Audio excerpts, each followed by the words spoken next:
and welcome to another edition of Law and Order on Trust Television. My name is Martia Umar.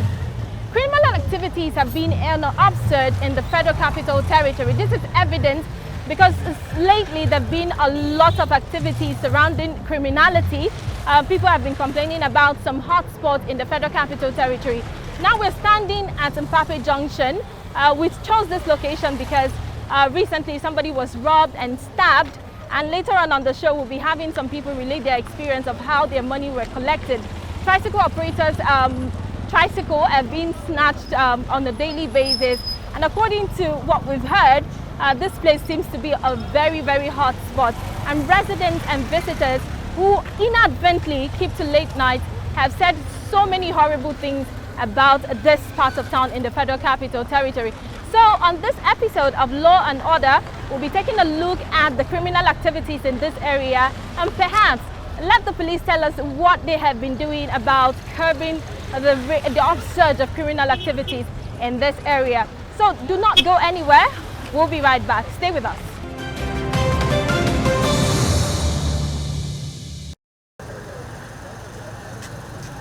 Swarming with people, a noisy atmosphere mixed with stench and smoke. Mpape is a slum perched atop of one of the undiluted hills in the Federal Capital Territory. Densely populated, perhaps because of its prime location in the Federal Capital Territory. Aside the population scare, the people here live in perpetual fear of kidnapping, pickpocketing, phone snatching, and other forms of crime. Most of the victims of these crimes are really scared to speak about their situation, but some bold ones who are not scared speaks to us. Miss Zainab is a young lady trying to make an honest living in a community. She was attacked when returning home from work one fateful evening around 7 p.m. It was around, sometime they came out around 8, sometime 9. Sometimes they start it early. 9 o'clock in the night? Yes, sometime 8. It happened to me. They took my purse and my salary is inside. So there is many things that they will hold knife, dagger, and when you refuse to give them, they will beat you. Okay, now hear you. Okay. Now let's start from how this happened. What happened? How many people were there? And what were you feeling at that time? Seriously, I'm feeling bad because what has happened to me, they collect even the clothes I wear, they tear it because I was feeling as if assuming I have power to beat them. They're very small boys. They are not even mature like this. They are very, very small boys. When they come, they hold knife, they hold cutlass, they hold scissors. If you refuse to give them this thing, they will choke you or they use that knife and tear you. So when they approached you, how many were there? They are almost 20. 20 of them on you? Yes. They are 20. They stand, they surround me on top of, and the worst thing is the bike. They will not touch the bike man, but you that is climbing the bike, they will cut you. So when you were trying to climb this bike, what happened? Did the bike man run away or what happened? The bike man will come and stop you in that place. So when they operate you, they will now go. So did you think it was an arrangement between the bike man? Yes, because it was arrangement. Because exactly when you just reach there, the bike man will stop and they will come and rush you. Immediately they will rush you, they will tell you, bring what is in your hand. If you don't bring it, they will use that knife and choke you. It happened to me. They took my purse, my key, my money, my handset. In fact, I am feeling bad about this thing. Especially they rob ladies. Seriously, they rob ladies. But they don't touch men. But if you are a lady, they will collect your handset, your money. They will try to beat you or kill you. Milam Resources, as popularly called, has stayed in Mpape community for 22 years. He speaks about the security situation in Mpape. Wannan abun kan gaskiya da kasan ruwan dare, kisan dole ne a yi bacci da dare in dare yayi ko, to haka sace-sace na jaka da waya a fafe kan ya fi ko ina mani in a ce ni ne dan fada ya fi ko ina ma wallahi. Shi yasa muna baya kira tambaya na akan wannan kuma muna fatan Allah ka mana saukin wannan abu. In the early hours of the morning, when there's no, especially when there's no light now, all these miscreants, those who are jobless, they will hide under a motor car parked for some times. They will just come. Especially the women are always the victims. When they see a lady going, they will just snatch the bag or snatch the handset. And that's many people scream. They will normally hold dagger. And they will just threaten the person with dagger. And with that dagger, you have to surrender whatever you have. And if it's a male, they will always hit the person with what he has. And he will just leave the person. Sometimes they take them to stations, blood and the rest. Popularly called Maitama extension of Pap City, the slum is rather a sharp contrast to the highbrow district, at least in terms of its alarming population and lack of social amenities. Despite the daunting environmental challenges of living in the community, the residents of Mpape, coined from the rocky terrain, take pride in the community but are calling the police to intensify their effort in tackling these security challenges. The role of the police in controlling crime cannot be underestimated. It is extremely important for Nigerian police to keep an eye on the crime situation in their district of responsibility. Highbrow areas of Abuja like the Asokoro, the Central Business District and some other places have witnessed an upsurge of crime. So this week we are here to talk to the PRO of the police, FCT Police Command rather, on what they're doing to reduce the rate of crime, the high rate of crime in the Federal Capital Territory. Stay with us, we'll be back.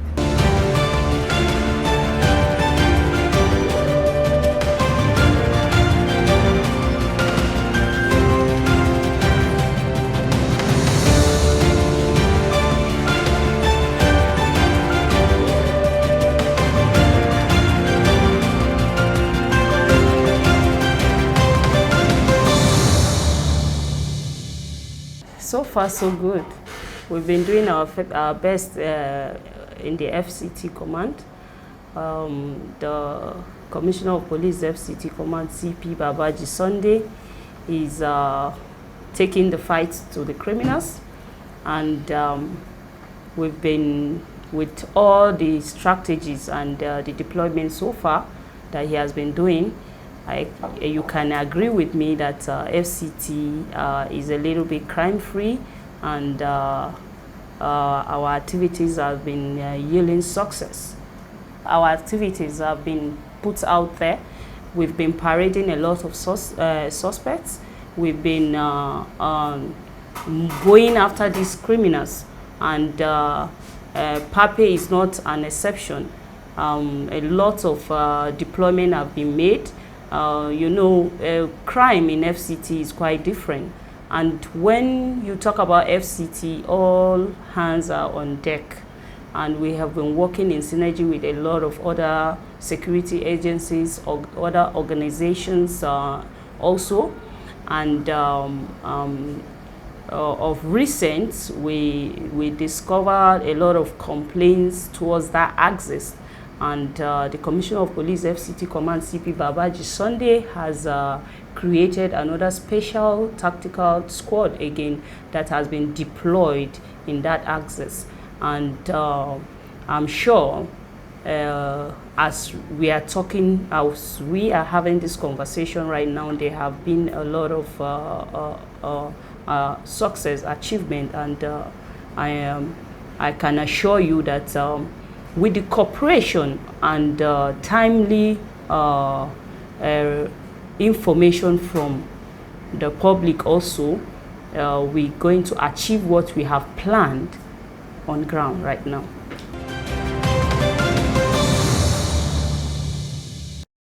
These are some of the suspected criminals in police custody, as the police has vowed to intensify their effort in curbing high rates of criminal activities in the Federal Capital Territory.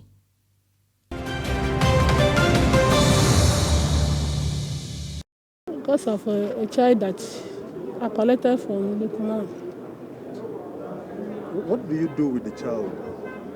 I give it to the people that ask me to help them register for orphanage.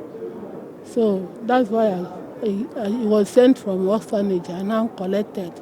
Who was sent from the orphanage? Which orphanage? The famous kiddies. No, have you ever cared to ask why? Have you ever cared to ask what these people who are requesting for these children use them for? To train the children because they don't have. They want to train the one. Do you have mechanism of tracking to know if these children are trained or if they are alive? They are trained, yes. Those of them are trained and they are alive. They are brought back. Okay, so what is the entire mode of operation? How does it work? They contact you or they get the children for you to get the children. What's the next process after that? Are you paid for it? How much are you paid per child?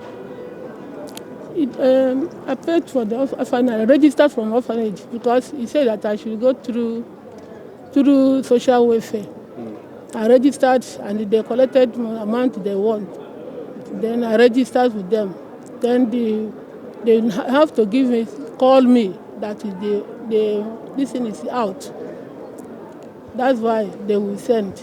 Okay. So then how much are you paid? How much are you paid for supplying the children to the people? It's $850 per child. $850 from orphanage. So $850. And I collected 150. 150 for him to represent the one that the orphanage did not give me. That's why I started making money with him. So in all of that, how long have you done this? I returned with 4 children that I done to him. How long did you start your How long did you do this? Apart from the 4 you collected from him, okay. How many other ones have you collected from other people? That's 4 that they have returned from the orphanage. So far so good. How much have you made from this business since you started? I didn't have any amount that I have made than the one that I'm doing the work for.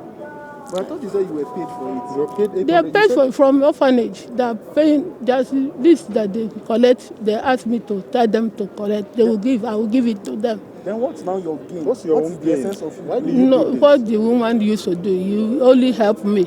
Give me either 20,000 or 30,000. That's the only thing. So don't you think this is illegal? Don't you think there are more legal ways to get children for orphanages than going to adopt them?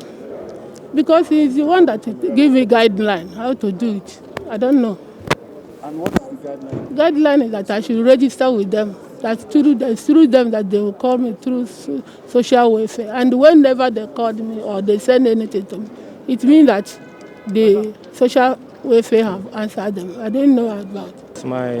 My friend took me to ATM on 5th of December to UBA ATM point at Otako.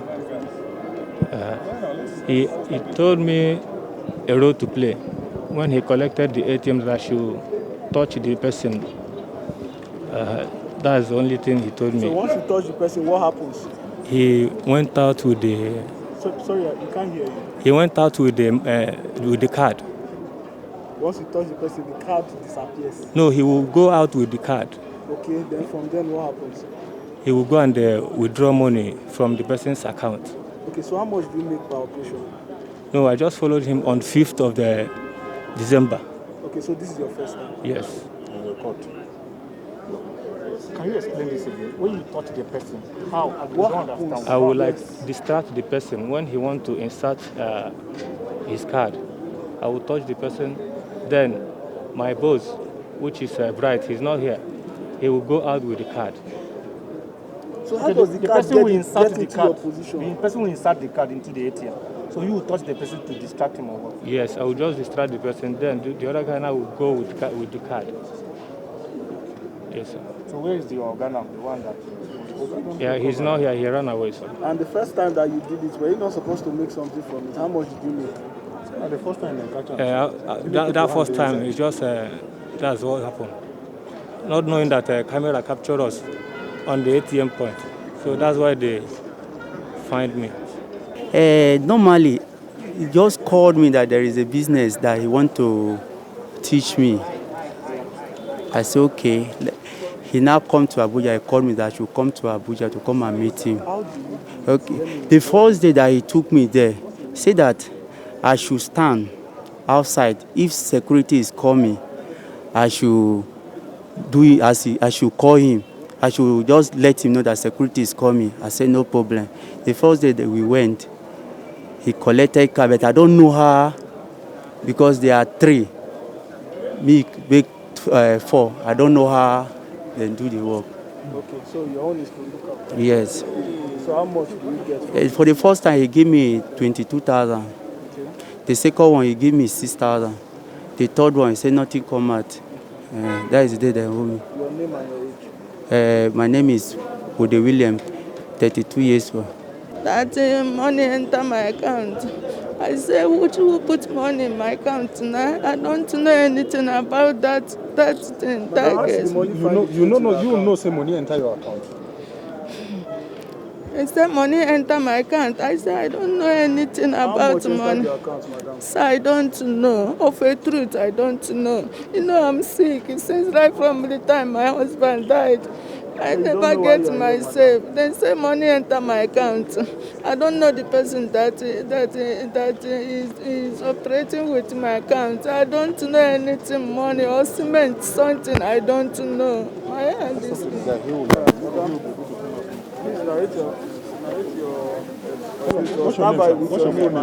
My name is Ifeanyi Anigbo. Ifeanyi Anigbo. What's your age? 38 years. Okay, can you narrate your experience and how you got here? The issue is that this is a issue of cement. Understand? This cement of issue. So I don't know, Okay, how do you normally operate? Normally this ATM card, this card, national ID card, I used to give it to complimentary card. I used to share it to people, understand? So for them to buy cement. What happens afterwards? So later, but most people that I gave those card, they have not done. If you give it to them and they call you, what's next? They called me. They will ask me about the cement. Then I will say them that maybe if you ask me about cement, I will say you're done. I have cement. Okay. Maybe After that, I cannot. Some of them I will not give them the cement because of that. the ones that you're giving the cement, The story is that okay, let's just cut this long chase. The story is that you use the cement as front to defraud people. So it's cement business. So tell us the true story. The true story is that I'm not the actual person that are doing the business. Understand? The most important thing to me is that the account. Understand? But most of the account, I have not used it because I'm just a newman. Is it your account? It's my account. So the money drops into your account. But so it's only Does the money drop into your account, please? the money drop into my account. Okay. But And the how money much is your cut from the money? they're just giving me my own this thing. How That's much? just a little money. How much is There the is money? sometimes they give me 200 Okay. or 300. Okay. Just 3 times that I do the business. Okay. So now walk us through. So when they give the card and the people call you, and then what do you now do to supply? When you want to supply, what is now the procedure that the money will now land in your account? Let's take for instance now. I believe you understand the question. And I call the issue. Well, let's do pigeon.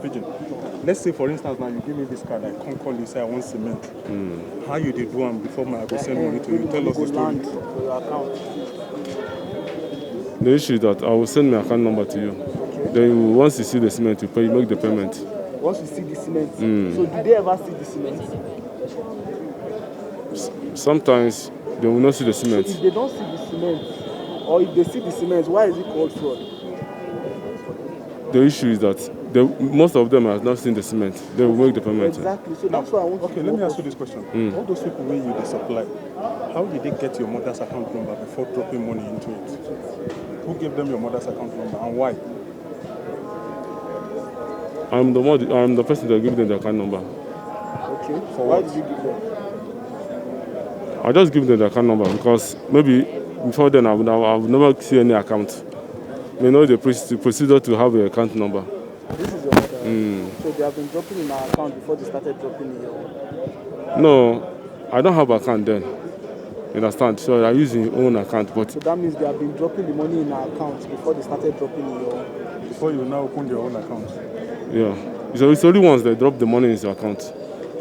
Did she know that? No, it's not known. We want the residents to have confidence in us. Give us timely information. Give us credible information. Credible information in the sense that wherever you have to be precise and be sure of what you are telling us, so that we can quickly be able to act or be able to serve you better.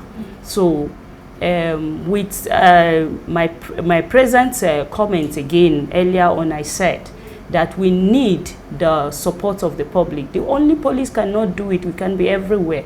You have to report some of these cases to us.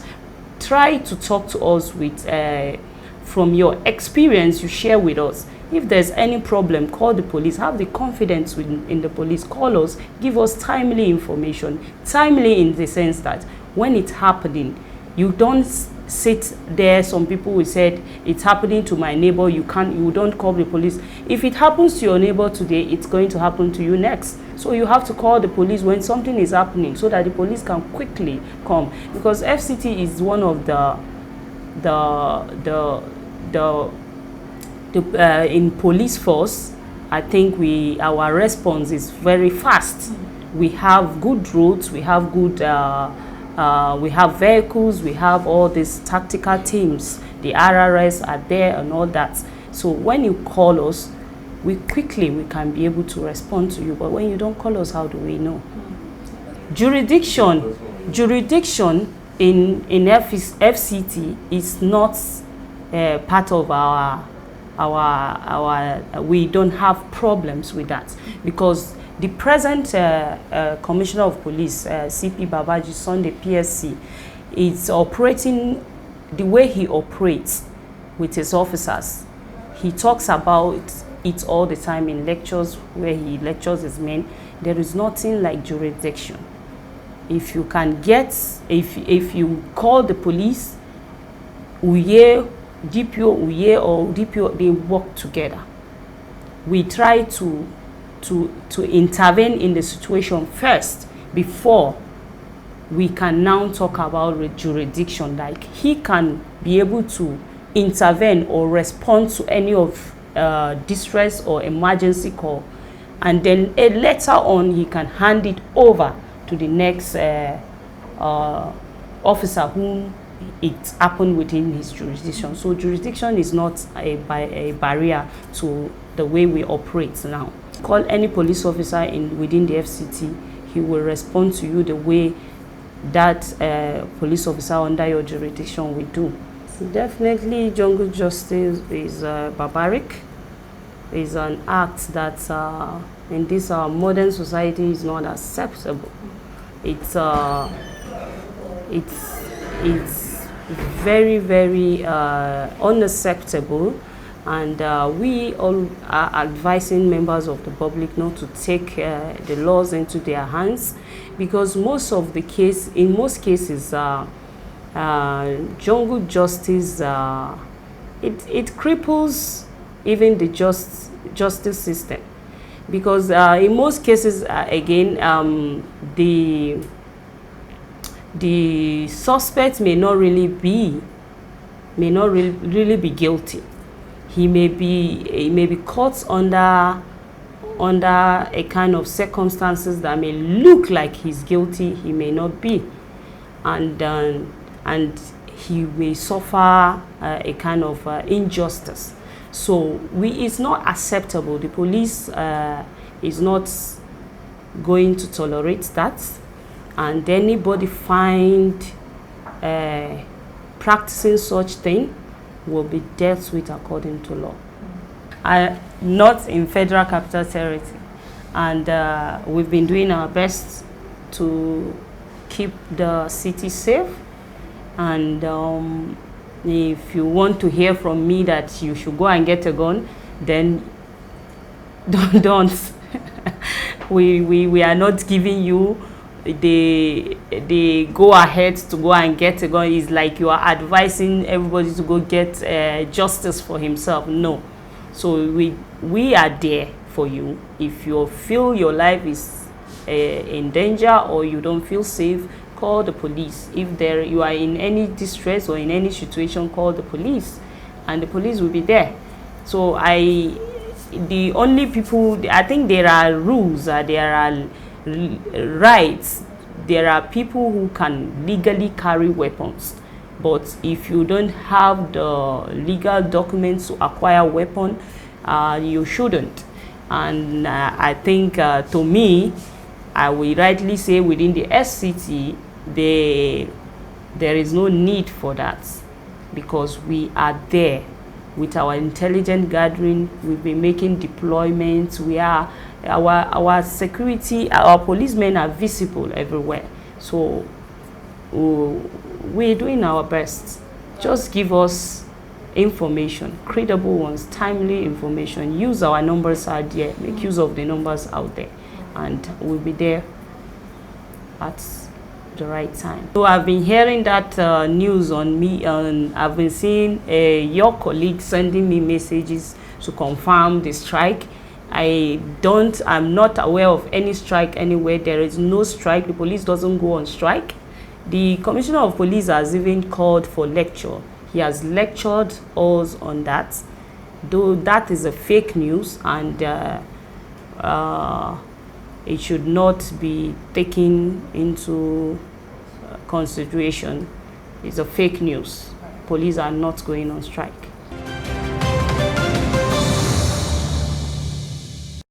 Just like the police have responsibility in maintaining law and order, the citizens also have responsibility by reporting some of these cases to the police, if not all of the cases, at the appropriate time and promptly. And that brings us to the end of Law and Order for this week. Remember to join us next week for another exciting episode. To watch this program again or watch other episodes of Law and Order, you can visit our YouTube page. And for comments and questions, please drop them on the comment section on the social media handles displayed on your screen. My name is Martia Umar. Bye for now.